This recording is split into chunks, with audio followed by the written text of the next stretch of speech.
19 horas em ponto. Vou falar boa noite a todos os participantes. Estou aqui para dar início a um projeto antigo de entrevistas com os profissionais da área de fisioterapia aquática. Meu nome é Jefferson, sou fisioterapeuta e professor da UEL. Eu venho trabalhando há quase 30 anos com os exercícios aquáticos, tanto tratando quanto ensinando as novas gerações de fisioterapeutas a seguirem o mesmo caminho. Eu quero dar um alô aos meus alunos do grupo de pesquisa. Boa noite. A professora Lígia Fati Carvalho, também da UEL. Aos alunos da minha universidade, de todas as universidades, faculdades. Aos meus amigos profissionais desse Brasil, às associações, em especial a AFB, a Associação de Fisioterapeutas Brasileiros, na qual eu faço parte da diretoria há algum tempo, e a Associação Brasileira de Fisioterapia Aquática também, e aos colegas entusiastas da área. No backstage, teremos a fisioterapeuta Carla Silva, organizando as perguntas e me auxiliando no que for necessário. Muito obrigado, Carla, por estar junto nesse projeto também. E também, antes de anunciar a minha primeira convidada, gostaria de dizer que eu e esse próprio projeto, né, de entrevistas, nós não temos conflito de interesse algum. Gostaria de estender o meu boa noite à minha amiga, a minha primeira convidada, a fisioterapeuta Ana Lúcia de Giane Ferreira, da cidade de Franca. Seja bem-vinda, Ana. Obrigada, Jefferson. Obrigada pelo convite. Estou muito feliz de estar aqui com esse bate-papo com você. Muito bom. Seja bem-vinda. A gente tem bastante coisa. Você tem bastante coisa para contar, né? Então, muito obrigado por aceitar o convite, Ana. E antes de começarmos, gostaria de esclarecer às pessoas que nos assistem o formato do nosso bate-papo, tá? Então, nós vamos ter os primeiros 15 minutos introdutórios, 10 minutos para uma apresentação de um caso que você escolheu, são apenas 5 slides. Esse chamado eu chamo de 5 em 10, eu aprendi lá na WCPT, quando eu fui membro da coordenação do Congresso de Singapura. Então, são 5 slides em 10 minutos, 15 minutos depois para debatermos o caso escolhido, e após respondermos algumas perguntas, e nós vamos ter no fim, eu vou convidar os participantes que estão aqui ainda na sala, nessa apresentação, eu vou convidá-los para fazer um feedback, né, interativo com o programa Mentimeter. Então, não saiam daí e aguardem a gente, tá bom? Bom, Ana, eu gostaria, assim, de começar perguntando para a Ana, você é paulistana e vai para o interior fazer fisioterapia, em linhas gerais. Me diga como foi isso, onde morou e por que você escolheu o curso de fisioterapia em Batatais, se eu não me engano. Isso, eu nasci em São Paulo, vim de São Paulo para Franca com 1 aninho de idade, e eu morei aqui em Franca a minha vida toda, né? E aí fui escolher Batatais, porque eu tinha essa opção mais próxima da minha cidade e tal. E no meu primeiro semestre, você lembra do Sérgio Mingroni? Sim. Ele foi a primeira pessoa que me falou que existia jeito de fazer fisioterapia na água. Eu fiquei louca. Eu fiquei louca. E desde então, peguei o do Field, pequenininho, montamos um grupo de estudo e água, assim. Mas foi muito, muito interessante. Eu falo que ele foi meu pontapé inicial. Depois teve uma outra professora em Ribeirão que dava aula para gente de cinesiologia. Ela trabalhava com hidro em Ribeirão. Então, a gente vai conhecendo, né? Gente que começou a trabalhar. Qual que foi o papel, de fato, da sua faculdade na decisão de escolher como carro-chefe da sua profissão, né? No caso, a água, embora você já tenha respondido isso, Assim, mas mais um pouco mais aprofundado em relação, fora o Sérgio Mingroni, fora uma influência de uma professora de Ribeirão Preto, o que que você achou disso aí? Eu sempre gostei muito, eu sempre tive uma relação muito forte com água. Então, assim, eu falo que antes de eu ter escolhido a físio propriamente dita, eu amava a água, Jefferson. Eu sou da água. Então, eu realmente me descobri, me encontrei em saber que eu podia trabalhar na água. E fui direcionando todo o meu curso, fui tentando entender física, fisiologia da imersão, quando muito antes de ter conhecimentos mais aprofundados, porque o do field era muito básico, né? Então, e aí eu fui aprofundando. A faculdade de Batatais tinha uma disciplina para isso aí? Não, na época não tinha nada, nada. Eu lembro que em 93 eu fui para aquele congresso internacional que vieram três grandes nomes, a Alison Skinner, o James Macmillan e não Você lembro era, mais o. você era aluna? Eu era aluna, eu fui lá. E Hum, aí eu achei o máximo, né? Porque eu não conhecia nada, nem um pouco daquele universo, né? Apesar hum. de ter sido um congresso que era muita gente, né? Então, eu fui conhecer mesmo a fisioterapia aquática depois que eu fui fazer alguns cursos específicos e consegui entrar na Unicid, né? Para fazer minha especialização. E aí você faz a especialização quanto tempo depois que você se formou? Eu me formei em 94 Hum, e fiz um curso em 95 de um aprimoramento que a Unicid não tinha aberto a especialização em 95. Aquele ano não deu o número de alunos, então abriu só um aprimoramento. Aí eu tive 3 módulos. E aí eu fui aprofundando o meu conhecimento, né?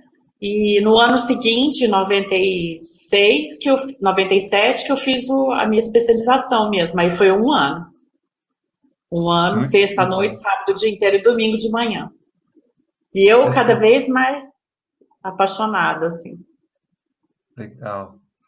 né? E me diga, em linhas gerais, qual que foi o papel dos cursos de formação profissional, não a especialização, os cursos de formação profissional dentro da água, e sobre o papel dos cursos sobre a sua carreira e dos seus pacientes. Conta um pouco dessa história que eu sei que você tem a formação em técnicas específicas, em conceitos específicos, e qual que foi o papel isso, qual que foi o diferencial em relação a antes e o depois, e também relatar alguma coisa sobre essa relação, e isso com os pacientes. O fato de eu já ter estudado um pouco dentro da faculdade, por conta própria, isso já me ajudou para atender o básico, né? Uhum. Agora, os cursos de especialização, aí eu fui fazendo o método Helliwig, fui fazendo o Bhatt-Ragaz, mas não no molde que você deu, né? E eu percebi que a minha manualidade na água foi melhorando muito. Depois eu fui fazendo o OTSO 1, o OTSO 2, todas as formações de relaxamento na água, que é uma área que eu gosto muito, me identifiquei muito. E a manualidade e o entendimento de como tratar o paciente, você consegue atender qualquer pessoa, né? Dentro da água, desde que você saiba quais são os objetivos. Eu acho que refina mais o raciocínio clínico, refina mais o jeito que você conduz a terapia, desde a parte inicial, né, uma parte intermediária e depois a hora que você está já quase dando alta para o paciente. Eu acho que é fundamental fazer formações fora a especialização, né? Porque vai ampliando o conhecimento, né? E tem muita formação boa, né? Sim. Hoje em dia, né? E assim, você consegue ver uma diferença entre atender os pacientes no pós-formação e antes das formações? Sim, porque antes da formação você não tem aquele conhecimento específico, né? E eu acho que o grande diferencial dessas formações é poder proporcionar isso para o aluno, de você conseguir falar assim, não, antes eu não conseguia fazer aquele paciente evoluir, porque eu não sabia como fazer, né? Eu não tinha entendimento, nem manualidade, nem nada, e agora eu consigo fazer ele evoluir na minha mão. Então eu falo assim que esse é um grande diferencial, né, de você fazer formações específicas, né, Jefferson, porque a gente depende muito do conhecimento, assim. E eu falo que a gente tem que ter sempre humildade, assim. Eu quero fazer formação até hoje, né? Eu não sento em cima do meu diploma e falo que tá bom, né? Você é apaixonada por Watsu, por Water Dance, todo mundo sabe disso. Eu sempre falo para os meus alunos e outros profissionais que deveria ser uma obrigação do conselho, obrigar, né, os profissionais, os fisioterapeutas, que os profissionais fisioterapeutas deveriam ser atendidos, né, mesmo sem qualquer disfunção aparente, né, por um outro profissional. Como É no caso dos verdade. psicólogos e dos psiquiatras, eles precisam de atendimento, né? A gente Exatamente. deveria ter a mesma obrigação de receber o toque, de receber massagem, de receber uma eletroterapia, de receber um alongamento, de fazer um exercício qualquer que seja. Se esse fosse o caso, né, eu recorreria ao Water Dance, eu, Jefferson, você sabe disso. E eu recorreria, Sei. recorreria ao Water Dance e recorreria a você. Senão, o conselho está me obrigando a fazer terapia, eu tenho que fazer terapia 10 sessões por ano, então eu queria fazer 10 sessões de Water Dance com você. Então, isso é fato. Eu tô dentro. Mas você vai ter que escolher alguém para te atender, entendeu? Aí diga para mim, como é transformar a vida das pessoas com essas duas técnicas, o Watsu e o Water Dance? Ai, Jefferson, eu falo assim que o que você só transforma a vida do outro quando você se permite sentir. Uhum, isso. Então eu falo assim que a minha experiência com o Atsu, o Water Dance, o Bajragaz, o Hellweek, foi ter sentido. Então aí eu consigo dar para o outro uma coisa que realmente passou pelas minhas vias sensitivas e eu tive experiências profundas. Aí eu acho que a gente tem esse tamanho de colo para você poder passar para o outro, né? Eu acho que isso é fundamental. Porque se você fica muito sentado em cima da técnica, como eu sou o todo-poderoso, não rola. Não acontece grandes coisas aí, nesse espaço. Você não cria, né, um espaço de realmente você deixar o outro receber e ser Sim, maravilhoso, né? isso, muito bom. Legal. Agora a gente está indo para o momento slide, momento PowerPoint. Eu trouxe essa discussão de caso, né, uma necrose gerada por lúpus eritematoso e a fisioterapia aquática. Valendo lembrar, né, que o lúpus é uma doença, é uma resposta do sistema imunológico que causa uma doença inflamatória no corpo como um todo. E cada pessoa tem a sua especificidade, né, não é igual para todo mundo, né. E era uma mulher com 54 anos, né, ela fez esse quadro de necrose bilateral dos quadris, na cabeça do fêmur, e os ombros também, só que principalmente o ombro esquerdo. Isso foi uma coisa que me chamou muito a atenção nesse caso, porque não é muito comum ser bilateral, o que é mais comum é unilateral, pelo uso da articulação e tal. E aí ela fez uma prótese no quadril direito e veio me procurar para eu tratar o quadril esquerdo dela, que o médico pediu para fazer um trabalho de fortalecimento e tal, para estimular, para ver se ela não iria para a prótese, né? Uhum. E ela procurou o serviço de fisioterapia aquática com o objetivo de trabalhar core e estabilização. Essa foi a solicitação do médico. E a ressonância do quadril esquerdo dela estava com uma necrose bem importante, a imagem. E ela estava com muita dor, assim, numa escala de 0 a 10, ela estava com uma dor 9. E mesmo tratando com corticoide, tratando com analgésico e tal. Só que uma coisa que me chamou muita atenção na história dela, que eu perguntei, foi porque se tinha acontecido alguma coisa na vida dela, assim, junto com essa questão do quadro do lúpus. E o marido dela tinha tido câncer há 6 meses anterior. Então, a hora que o marido estava começando a melhorar, ela fez o quadro de lúpus. Então, e aí eu perguntei para ela, eu falei, o que significou para você o fato de você ter tido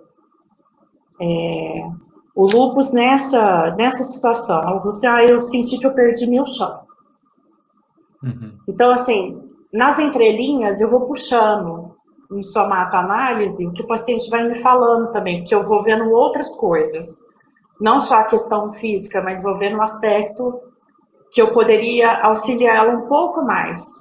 Então, qual que era o meu desafio, Jefferson? Trabalhar um membro que estava com prótese, então eu tinha que ter força, alongamento, mobilidade, e o lado esquerdo, eu tinha que estimular analgesia, estabilização ali da articulação sacroiliaca também.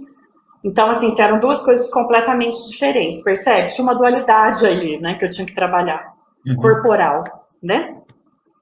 E eu achei alguns dados osteopáticos, né, ela estava com a bacia um pouco rodada e precisaria ser feito um trabalho também no ombro esquerdo.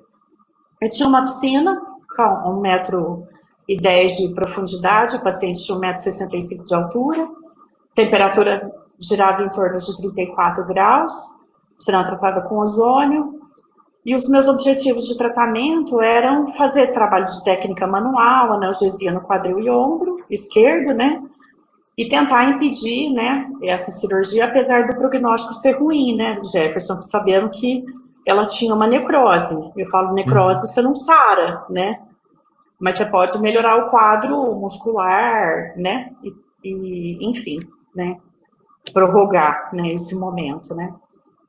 E melhorar esse quadro, né, postural, reequilibrar esse balance desse quadril e promover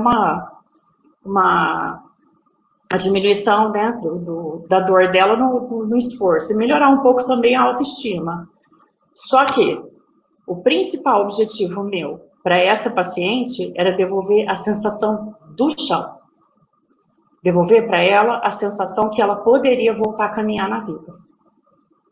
Para mim, esse era um objetivo somato-emocional mais importante. Sim. Diante do quadro todo, assim, né? E dentro do que eu fiz, então eu vou contar assim bem rapidamente, porque senão a gente acaba se aprofundando um pouco mais, né? A gente entende que os pés são captores de postura. Então, para o sistema nervoso central, quem tem a representação do chão em somatoanálise são os pés. Uhum. Então, eu trabalhei, minha primeira sessão foi dar a sensação do norte do tornozelo, o comprimento do pé dela, entende o que eu estou falando? Sim, lógico. E trabalhar todas as articulações para ela voltar a sentir o pé dela. Que ela falava para mim, assim, que da cintura para baixo é como se ela tivesse perna de pau. E aí, como que você vai trabalhar força, como você vai trabalhar alongamento, flexibilidade, qualquer coisa que seja, se a pessoa não sente mais nada da cintura para baixo. Uhum. Ela realmente perdeu o chão mesmo, né? Uhum. E aí, fizemos esse trabalho que a gente chama em somatoanálise de eixo de pé, e fiz também um trabalho de escovação, que eu informo as articulações que elas estão ali. Então, a gente escova tornozelo, escova joelho, escova quadril, né? E fiz isso no corpo todo. Eu falei assim que eu dei um banho de gato nela, né? E aí ela chorou muito nessa sessão, Jefferson. Porque ela falou assim, nossa, pela primeira vez eu tô voltando a sentir os meus pés no chão de novo. E aí, para mim, ali, foi metade do tratamento ganho, né? E depois, nas próximas sessões, fomos trabalhando um aumento do espaço da coluna lombar, sacroiliaco do lado esquerdo. A gente trabalhava também um pouco de caminhada, porque ela não estava sentindo desconforto quando ela ficava em pé na piscina. Então, isso eu deixava para fazer mais no final da sessão, sabe? Eu trabalhava com ela muito deitada. E fiz alguns padrões do Bate-Ragaz, mas era difícil fazer uma perna ativa e a outra perna em isometria, né? Mas eu tentei fazer com... E outra isométrica. E a outra isométrica. Mas daí eu consegui conciliar essas duas situações, assim, né? E a dor dela foi diminuindo consideravelmente, né? Consegui fazer movimento ativo com a perna direita e isometria com a esquerda, né? Evoluindo o trabalho, trabalhando o core, com a expiração prolongada, e ela mantendo a contração do core ali, e a dor dela foi diminuindo consideravelmente, assim, de 9 caiu para 4, tinha dia que era 6, e nós fomos trabalhando treinos de marcha, caminhadas mais leves, né, e essa simetria, né, de tronco com quadril, essa relação de dissociação de cinturas, né, a mobilidade do ilíaco dela também foi melhorando, mas sempre quando ela ficava em pé, ela tinha uma dor muito característica da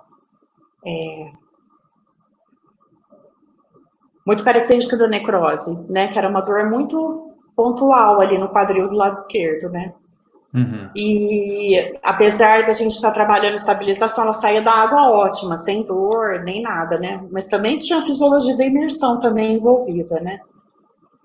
Mas, apesar de todos os nossos esforços, quando ela retornou ao médico, depois de uns 2 meses de trabalho, ela fez outra ressonância, porque ela falava assim, minha dor melhora, mas depois ela volta. Melhora, mas depois ela volta.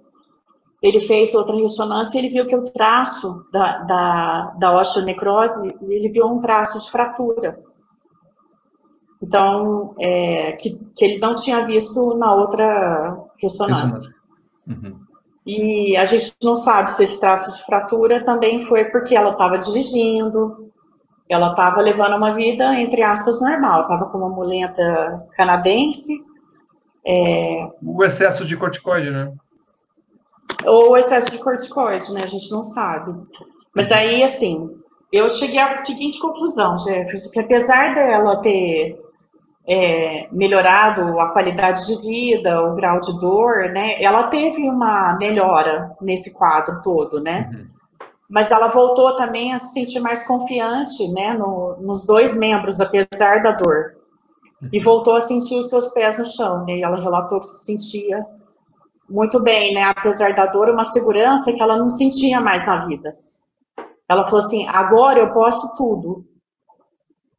Então eu falo assim, será que a reabilitação também, ela é só tudo dando certo? Sabe? A reabilitação, às vezes, ela pode ser... Por isso que eu trouxe esse caso, assim, porque eu podia ter trazido vários casos com um final feliz. Mas eu trouxe um caso com um olhar um pouco diferente também, que teve um final feliz. Legal. Deixa eu fazer uma primeira pergunta para você. Pelo menos os mais novos que estão nos assistindo, que na sua descrição, Ana, trabalho na água, a gente não vive isso somente, não se pode pensar só nas formações, nos conceitos que nós temos, entendeu? O que você deixou bem claro, que o seu embasamento de solo, vou chamar assim, o seu embasamento terrestre, o seu embasamento do que acontece fora das 4 linhas da piscina, às vezes ele é preponderante, ele é fundamental para você incorporar na piscina e você obter o seu sucesso. Exemplo foi a abordagem sensorial, vamos chamar assim, você me corrija, a abordagem que você deu para os pés e a mobilização dos pés. É isso mesmo que eu entendi, assim, vamos falar da técnica primeiro, da sua técnica, assim, uma técnica de fora, que isso não é a técnica de dentro, que Não. eu vou aproveitar e, já que tem que fazer um alinhamento e uma mobilidade e tocar em partes específicas para eu tentar realinhar lá, mesmo sabendo que ela tem uma sensação diminuída quando a água está lá no processo tifoide, ou que seja na crise celíaca, é isso mesmo, né? A importância, só queria que você comentasse sobre a importância do que você sabe de fora, que você levou para dentro e que você sabe que tem que retornar a pessoa para fora. Do embasamento que eu aprendi dentro da água, fora da água, depois eu fui fazendo outras formações que me dessem... Para mim, eu queria saber um pouco mais de como poder ajudar a pessoa. Não só nessa questão de fortalecimento, alongamento, cadeias musculares e tal, mas assim, minha pergunta é, o que aconteceu com esse ser humano? Entende? E aí foi quando eu fui fazer essas outras formações. Então, assim, quando eu penso em colocar meu paciente dentro da água, a primeira coisa que eu penso é diminuir o estado da gravidade, a ação da gravidade, né? Com essa paciente. Se eu diminuir a ação da gravidade, eu vou dar menos sensação de chão para ela. Não é verdade? Sim. Só que eu tenho a pressão da água. Então eu perguntei para ela o seguinte, eu falei assim, você vai para ficar fora da água antes de você entrar, isso no primeiro dia. Você vai me falar como que você sente seus pés no chão agora. Ela falou para mim a mesma coisa. Eu não sinto minhas pernas direito, do quadril para baixo.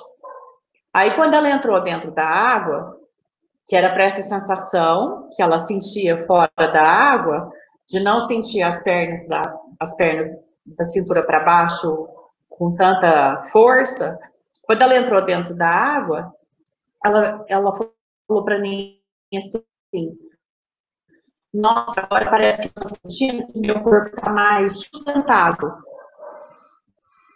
Então, a água, ela traz uma sensação única para cada pessoa. Então, às vezes eu tenho a sensação, eu vou levar meu paciente a experimentar uma sensação de leveza. Às vezes você pode ter uma sensação de leveza, Jefferson, mas para ela não. Ela pode ter uma sensação de peso, ou ela pode ter uma sensação de contenção, entende? Porque sim, cada um interpreta de um jeito como ele sentiu e experimentou no corpo, né, a vida dele, né? Então, e especificamente, eu acho isso muito importante. Então, não houve especificamente um exercício para o pé, ou da formação que você teve, que você aplicou dentro da água? É isso que eu tinha entendido. Teve. Ah, tá. Apliquei uma coisa que chama eixo de pé.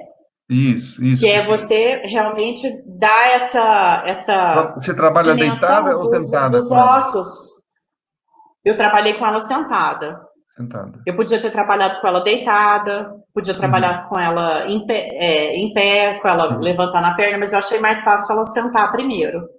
Aí eu trabalho uma perna, fica em pé, sente. Volta, senta, trabalha outra perna, fica em pé e sente. Entendeu? Porque daí eu dou tempo para o sistema nervoso central ir fazendo a leitura das vias interoceptivas, exteroceptivas e assim por diante. Sim.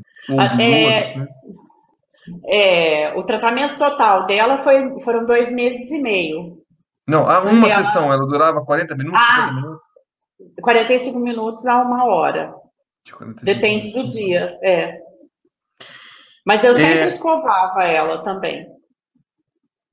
Para acordar essas elipses de força. Assim, e essa escovar é dentro d'água na posição sentada? Na posição sentada ou deitada. Eu uso muito isso. Na boia? Você colocava a boia cervical, fraldão? Ou... Flutuador cervical, fraldão e escovando as articulações e a elipse de força, que vem lá do método do GDS. que fala sobre as elipses de força, de como o bebê se organiza contra a gravidade, entende? Uhum. Então, eu vou usando também esses conceitos dentro da piscina para potencializar o que eu quero ganhar com essa pessoa. Porque ela também precisava ganhar essa força profunda, né, Jefferson? Sim. Para ter um quadril mais alinhado, um quadril mais estável. Eu imagino, sim, 45 minutos e você diversificando, né? E isso é uma grande capacidade para quem trabalha com exercício aquático, a gente consegue diversificar de uma maneira criativa e não repetitiva, de uma maneira geral. Agora, sim, minha pergunta é, o que você gostaria de melhorar primeiro nela? Você falou duas coisas, você falou dor e qualidade de vida, certo? A dor você mediu, você usou provavelmente a escala visual análoga. Ela entra com 9, 2 meses e meio depois sai com 4, ou ela continua com esse mesmo limiar de dor, mas a percepção, o que ela achou sobre o tratamento, que também isso é importante também, mudou, né? Você, olha, minha dor continua aqui, talvez, mas eu já ando, eu já sinto quando eu saio e vou até o banheiro, coisa que quando eu cheguei do banheiro para dentro da piscina, eu não estava sentindo. A minha dor está aqui. Exatamente. Minha dor está aqui. Foi isso? Ou você mediu essa dor? Ou você registrou? Como é que foi? Eu sempre perguntava, de 0 a 10, quanto que está a sua dor? E eu fui anotando, né? Porque esse era um caso muito interessante mesmo, né? E ela chegou para mim com um quadro de dor 9 e com uma qualidade de vida muito baixa, assim. Só chegava em casa, deitava, ficava assistindo televisão ou fazendo alguma coisinha ali muito básica, indo até o banheiro, tomando água. Então, fui vendo nas atividades de vida diária pela qualidade de vida que ela teve. E ao longo desse um mês, principalmente, ela foi tendo mais vontade de fazer outras coisas, entendeu? Ela falou assim, tem umas caixas lá em casa, que ela tinha mudado fazia pouco tempo. Ela falou assim, já tô até com vontade de mexer nas minhas caixas. Você vê, apesar de um quadro de dor, às vezes 6, às vezes 4, às vezes 5, né? Então, eu achei interessante. Legal. E aí, na verdade, você mediu a qualidade de vida? Não cheguei a fazer uma escala, né, de mensuração disso. Mas eu via pelo feedback que ela estava me dando, né? Às vezes pode ter sido uma marcada aí minha, né? O interessante, assim, a qualidade de vida, desculpa, a dor, ela é um componente da qualidade de vida, né? Você não consegue medir qualidade de vida sem que tenha componentes físicos e componentes psicológicos, né? Então, a dor, ela é uma coisa interessante porque ela está dentro desse componente, vamos chamar, nesse meio entre físico e o psicológico. Então, se você pegar o questionário SF-36, ele é dividido em 4 componentes físicos e 4 componentes emocionais ou psicológicos. Né? Começou a chover aqui, não sei se está fazendo barulho. Então, você sabe que você melhorou a qualidade de vida dela porque ela te relata, certo? Porque ela te relata. Você não mediu, mas ela tá embutido isso dentro do pacote. Vamos ver o que vai virar, né? Ô, Ana, tem uma linha também muito forte hoje, que é a linha das fáscias, né? O tratamento com as fáscias, a mobilização das fáscias. Tem congressos só de fáscia, né? Tem uma pesquisadora na Espanha muito famosa, eu me esqueci o nome dela. Isso. Você acha assim que você tocou num assunto no começo da nossa entrevista, da nossa conversa, sobre manualidade. Quando se toca no assunto manualidade, e aí você vai para o teu caso e conta o teu caso, a importância da manualidade, e foi o começo dos exercícios, foi estipular a manualidade. Você acredita que muito da circulação e da fáscia que foi mobilizada indiretamente aconteceu, teve influência direta? O que você acha? Você não acha que é uma linha legal de se começar a pensar em fáscia e a mobilização? Com certeza. Com certeza. Eles falam, tem uma linha de pesquisa que fala muito que a fáscia carrega muito as nossas emoções, né? E quanto mais superficial, mais profundo você toca, né, na pessoa. Então, eu achei interessante, assim, essa abordagem, né? Eu gostaria de fazer alguns cursos nessa área, para poder me aprofundar um pouco mais, porque eu acho que tem muito a ver. O Carlos fala muito de sinapse, o Carlos Barreiros, que é o... da RPG, né? Da RPG e do somato analítico, né? Somatoanálise, né? Que é esse trabalho que eu conheci mais aprofundadamente. Então, ele fala muito em neurociência.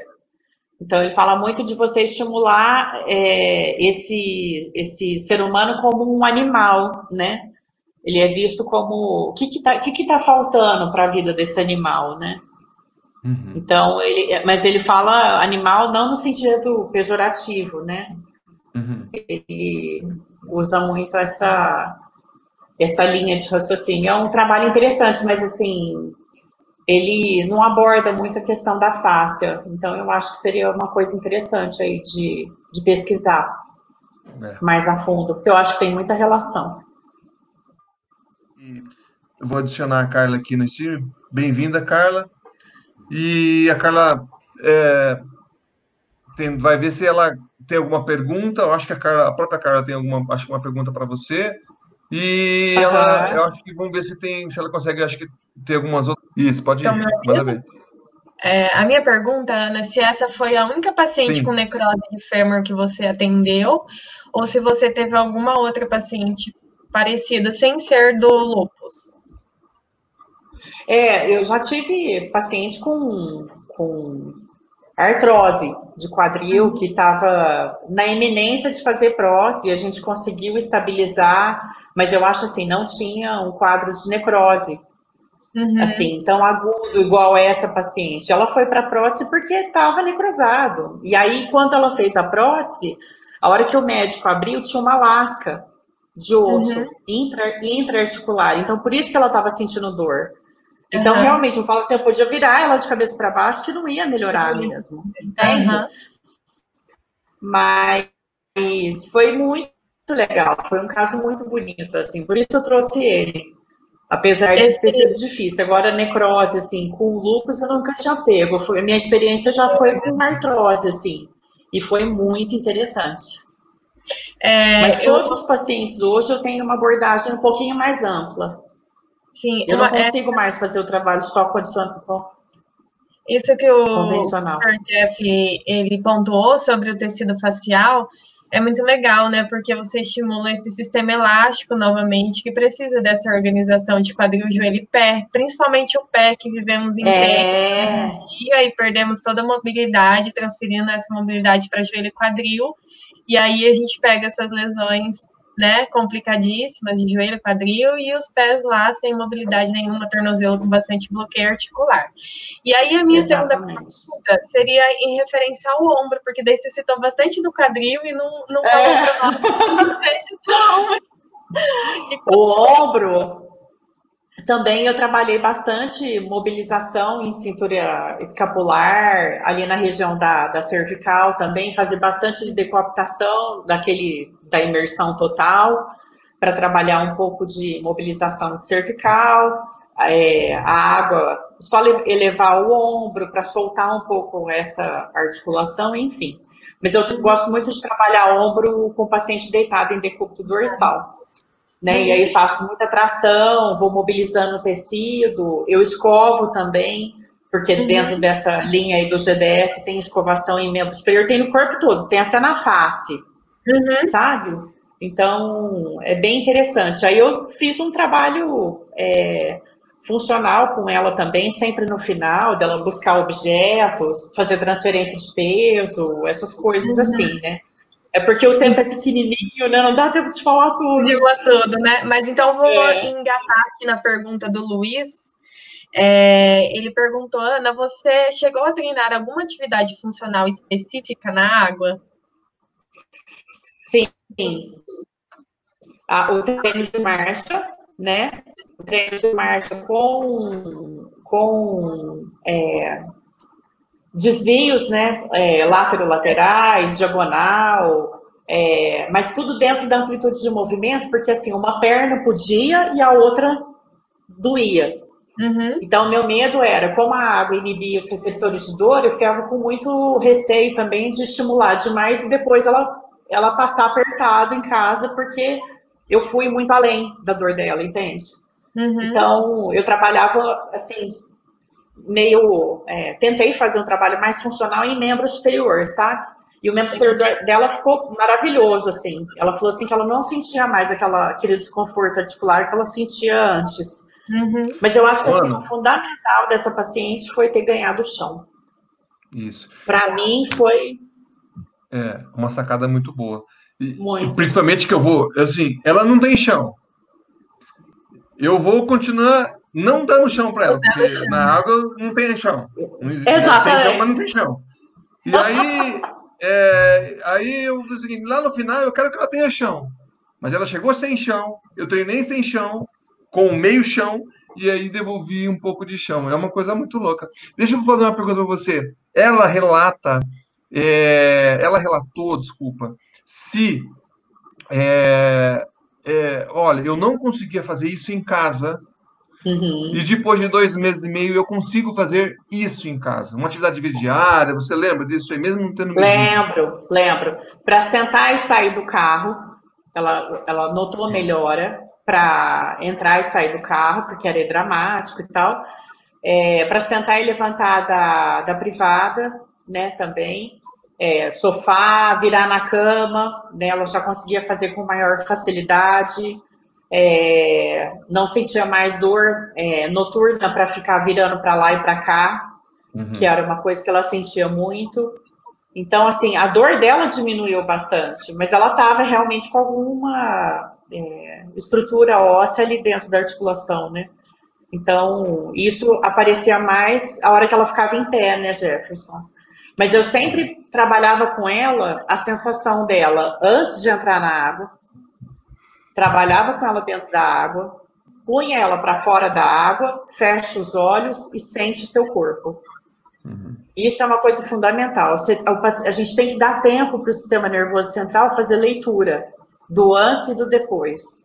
Isso é muito importante, porque daí o sistema nervoso central vai fazendo releitura, até ficar normal para ele. Legal, acho que... Carla, a paciente apresenta algum déficit de equilíbrio? Apresentava? Sim, apresentava. Porque a perna da prótese era recém-feita, né? E a perna que estava com a osteonecrose, ela também não podia contar muito com a descarga de peso ali. Então, a água, para o equilíbrio dela, foi fundamental, porque daí lá dentro da água eu podia trabalhar a reação de equilíbrio e endireitamento. Então, eu trabalhava as estabilizações do método Helwig, né? Deslizar, trazer as duas pernas, pôr os pés no chão, fazer as rotações, né, para a direita, para a esquerda. Então, dava para fazer esse trabalho com ela, né? Então, foi bem interessante. Mais uma pergunta da Priscila Vanin. Você utilizou algum instrumento para avaliar a melhora da funcionalidade, como usou para a dor? Não, então, foi o que eu falei para o Jefferson. Não, eu fiquei muito atenta à dor, né? Acabei não utilizando essa instrumentalização, assim, né, na melhora da funcionalidade, né? Eu fui vendo no dia a dia, né, que ela estava melhorando, né?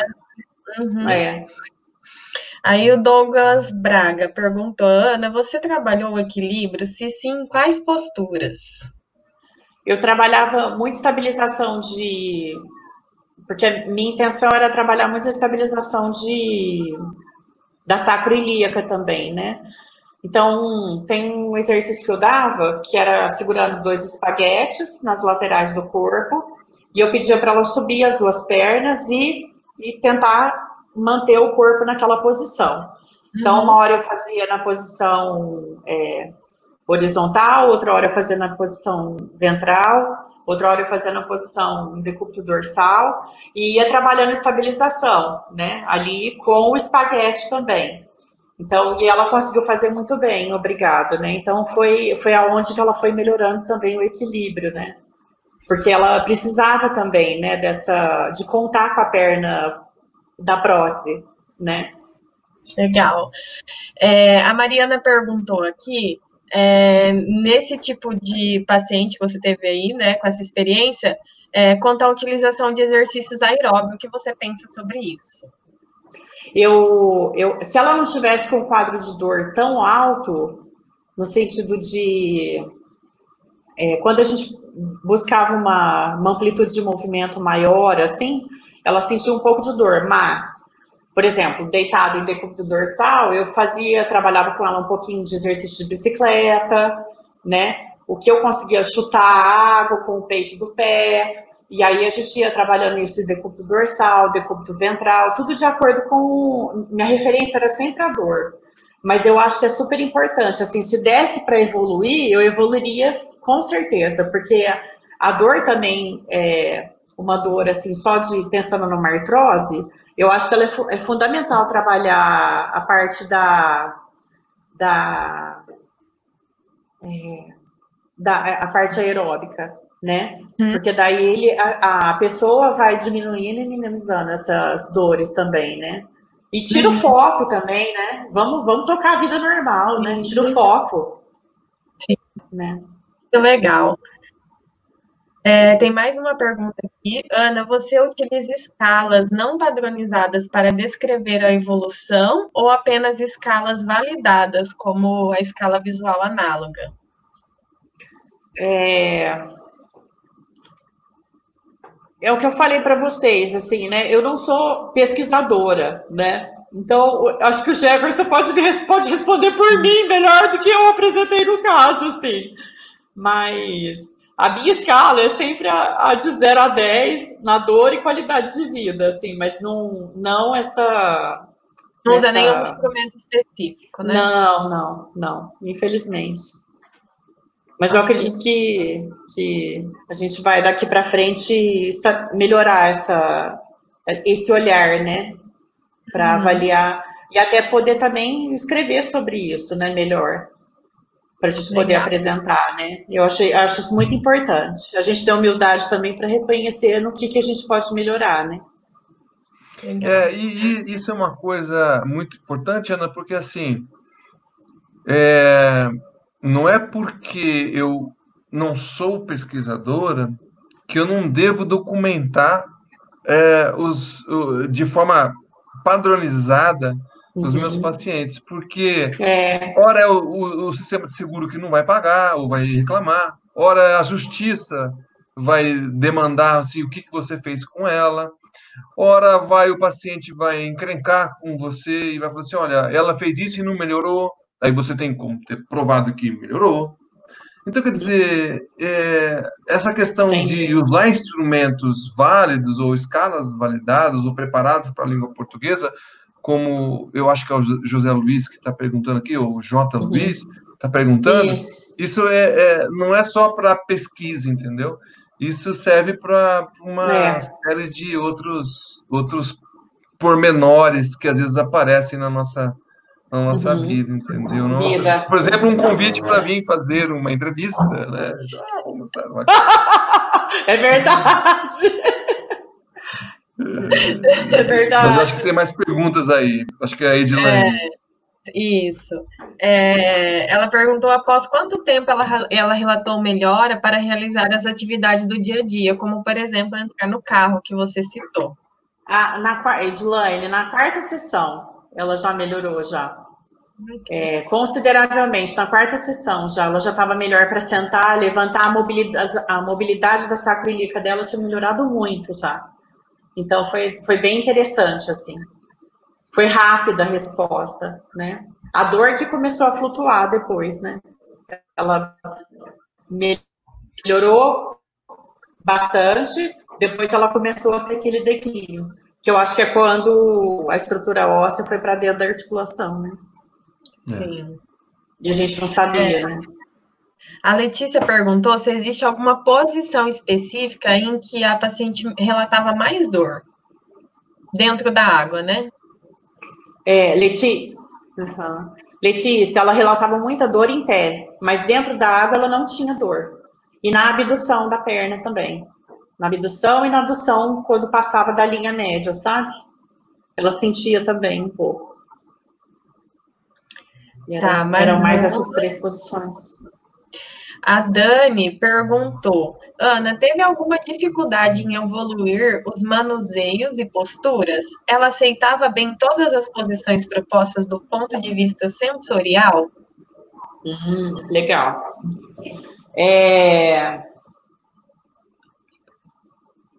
Eu acho que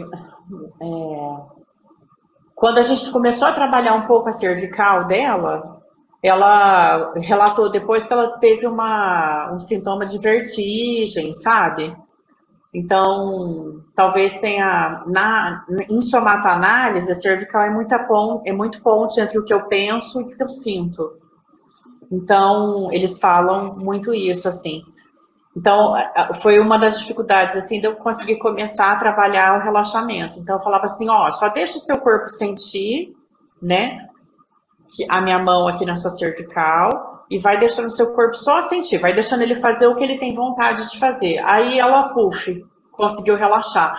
Aí depois da segunda ou terceira sessão que ela me relatou essa vertigem, ela não teve mais nenhum desconforto na cervical, quando ela ficava na posição deitada. Porque a posição deitada é o bicho que se entrega. Se a gente pensar assim, em somatoanálise, é o máximo da posição de entrega. Você pode ver um cachorro, a hora que ele tem vontade, assim, que ele está completamente entregue, ele vira a barriguinha para cima, né? Então, nós não somos diferentes, né? Apesar de sermos, né? Então... Legal. Eu vou retornar aqui do J. Luiz para ver se ele ficou com alguma dúvida, mas eu acho que você já esclareceu. Ele quis dizer que as escalas não padronizadas seriam o exemplo do relato do paciente, não escalas validadas, como em relação à dor, a qualidade de vida. É importante. Entendi. Bem lembrado, o J. Luiz. Legal. Daí a Priscila perguntou aqui, Ana, você utiliza o conceito do GDS no solo, na água, ou fez algum curso específico para essa prática? Eu utilizo o conceito do GDS a partir do momento que eu conheci a Ana Paula Mastrodi, que ela foi monitora do método Bertasso por muitos anos, mas eu gostaria de fazer a formação mesmo do GDS, porque ela tem uma linha de construção de raciocínio que eu gosto demais. Eu vejo muito jeito de fazer isso dentro da água, entende? Porque, por exemplo, fora da água, o que eu não consigo ainda estruturar como força, dentro da água eu consigo ter ganho. Então, eu uso demais esse conceito, assim, dessas elipses de força, e vou construindo isso dentro da água. No curso de Pilates aquático que eu dou muito o conceito do GDS, porque eu acho que é uma construção bem interessante, assim, que dá resultado clínico, né? Dá muito resultado, principalmente com as artroses. As vozinhas adoram, elas melhoram demais. Ok. Eu acho que o Douglas... Temos mais um comentário aqui do Douglas. Essa paciente apresentava uma boa relação com a água do ponto de vista emocional.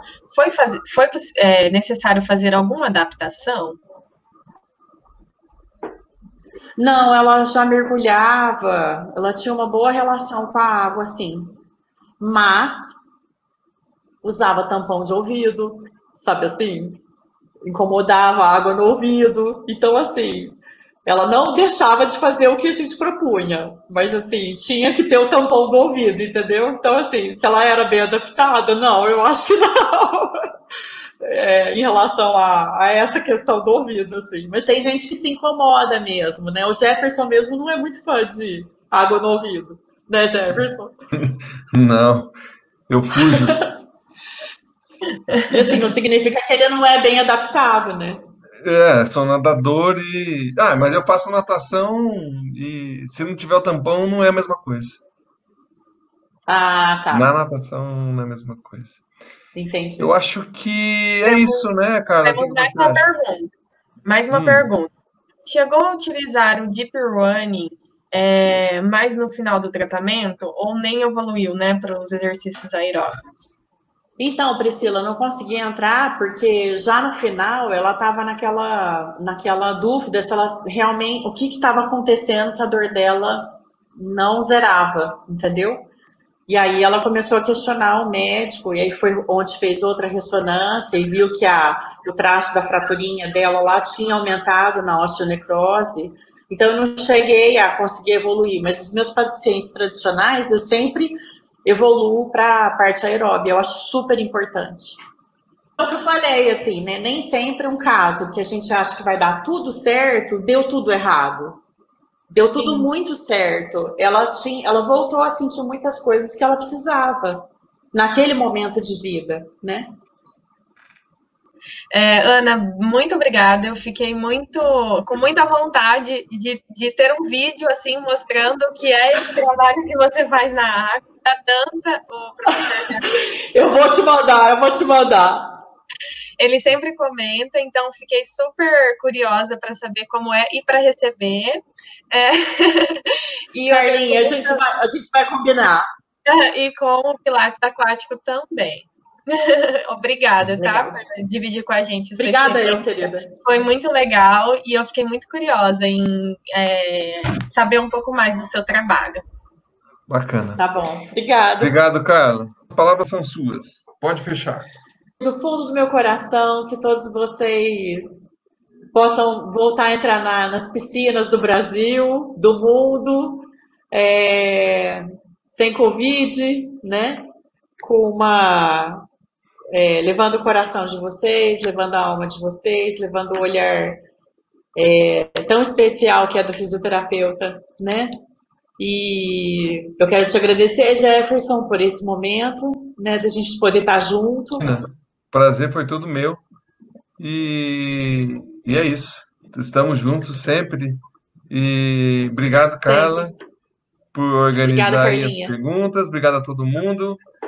Finalizaremos aqui o nosso diálogo sobre fisioterapia aquática. É um bate-papo para quem gosta de levar seu paciente para a água. Não é? É isso aí, Ana. Valeu. Obrigado a todos. Gratidão. Obrigada, gente. Valeu, cara. Obrigado a todo mundo que ficou até agora. Abração. Tchau. Abraço.